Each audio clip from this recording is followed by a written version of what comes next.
IShowSpeed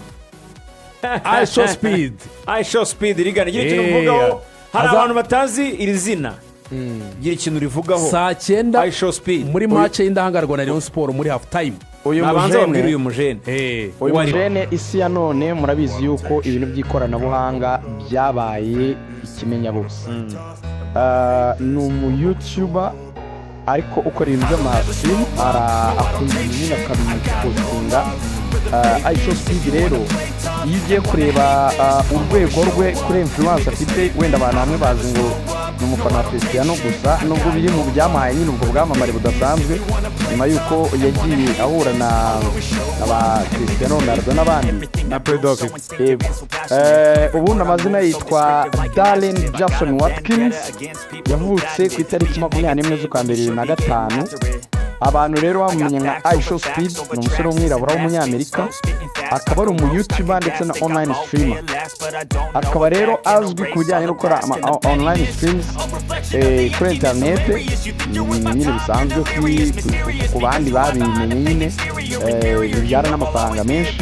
uyu rero baba ari abantu b'aba social media influencer, noneho bakatambutsa ibintu bari kumwe na audience cyangwa bari bonyine ibyo bari gukora bakabitambutsa.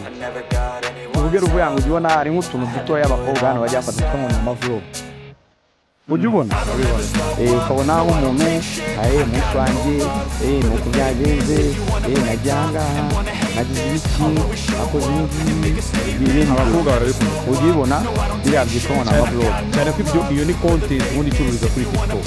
Yivuga cyane kuri TikTok. rero umuhungu wanjye IShowSpeed we, uyu we ni umuntu wamamaye uri ku rwego rwo hejuru.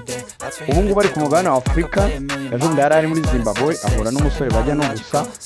we ikintu akora rero, araza akavuga ati ngiye wenda tuvuge gukora ikintu runaka, n'urugero akagenda akavuga ati ngiye kuririmba akagenda akabikora. aba ararebwa ibyo za miliyoni 10, ibyo za miliyoni zingahe, hanyuma akagira atya akavuga ati wenda nagiye kureba finale y'igikombe finale ya Champions League.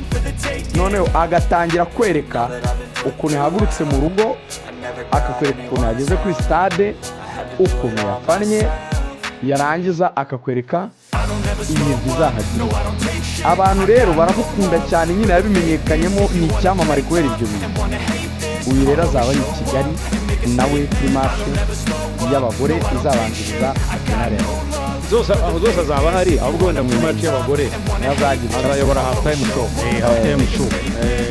ubwo se twa dutendo twe kwamurikira soro mu sportif umeze neza, wakora amasiporo menshi cyane, mutamuhaye y'abagabo ko ari izaba n'abantu. urumva ariga ikintu bivuze ko cyane cyane ku bantu bategura ino rushanwa. rero bakavuga ngo kuko azaba ari ku gatandatu, hari ukuntu abantu bashobora kuvuga ngo reka tube turyamye wenda kubera ko match saa 2 n'igice, turaza kuza za saa 10, saa 10 n'igice, saa 11.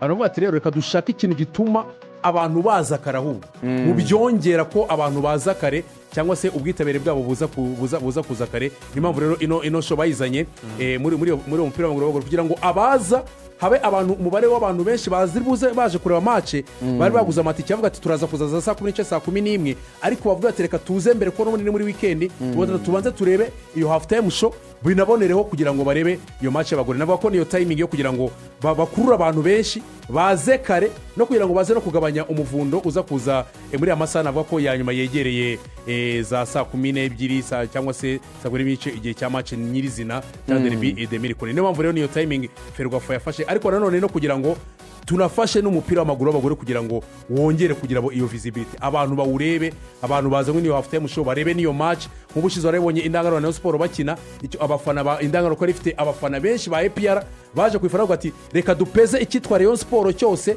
kuko nubwo ni y'abagore nta kintu cya Rayonsport tuba dushaka. indangarwa ubonye ko yagize abafana benshi, ubwo no kuvuga ngo bazaze nyine hakiri kare, no kugira ngo binagabanye n'umuvundo uko umuza kuza ngo mutayiminzi saa 11, saa 11 no mu bagabo bashobora gukoramo rega ntayo sofa oya muzaze munarebe na match na IShowSpeed nawe IShowSpeed izaba inyongera ariko muze munarebe indangarwa Rayonsport irimo irasinyisha y'abagore munarebe niba koko itazongera gukorwa mu jisho n'indangarwa nko yabikoze umwaka ushize